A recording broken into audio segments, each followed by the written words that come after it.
if their vote had been counted. So let's bring in Amber McReynolds. She's president of the National Vote at Home Institute.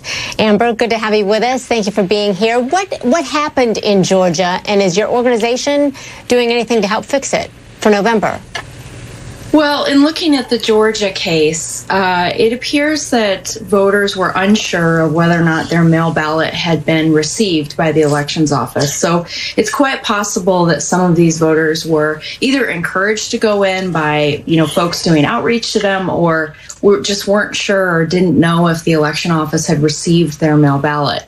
And it's actually a great example of why ballot tracking systems are so critical, that inform voters as to the status of the mail ballot so that they know it was accepted and they don't have to worry about it. And so usually, and anytime we see a case like this around the country, historically, that's usually the case where the voter's just unsure and they want to make sure their vote counts.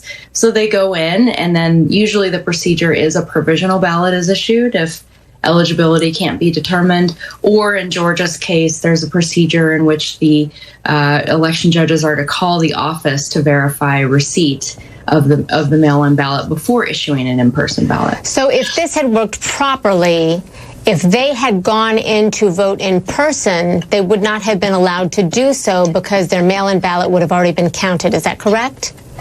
That's correct. Or in a lot of states, even the issuance of a mail ballot would also drive a provisional ballot being issued. So I think what's really going to be interesting to watch in Georgia is what exactly happened. Is it clerical error? Was it a lag in the e-poll book that wasn't showing the status of the mail ballot? What was it about the situation in Georgia that created this issue? So let me ask you this, because we know that voting is already going on in North Carolina. There may be people wondering, where do mail-in ballots go to be counted this early in the game? Are they counted early, and who is the keeper of those ballots?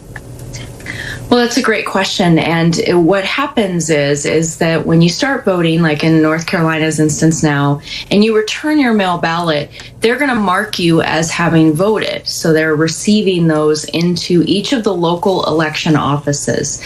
And then there's a secure procedure internally to secure those ballots, usually vaults or those sorts of things on camera.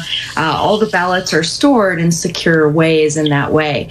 The other great thing about North Carolina, and they just announced this yesterday, and again, this is one of our top recommendations from the National Vote at Home Institute, is sophisticated ballot tracking systems. So North Carolina just rolled out a program called Ballot Tracks, and a voter can actually sign up for a text or an email notification, just like you would track a package, and you get verification of the status of your mail ballot throughout the process, along with confirmation once the election official has received the ballot.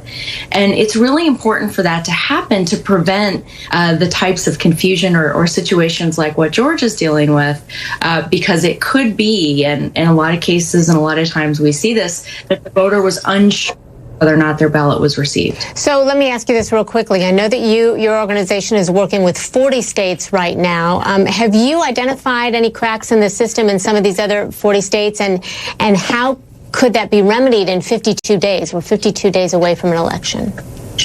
Oftentimes when we see these sorts of issues come up, it's clerical error, it's procedural deficiencies, or election judges, again, at all of these polling places, there's so many staff required to staff in-person voting sites that mistakes can happen.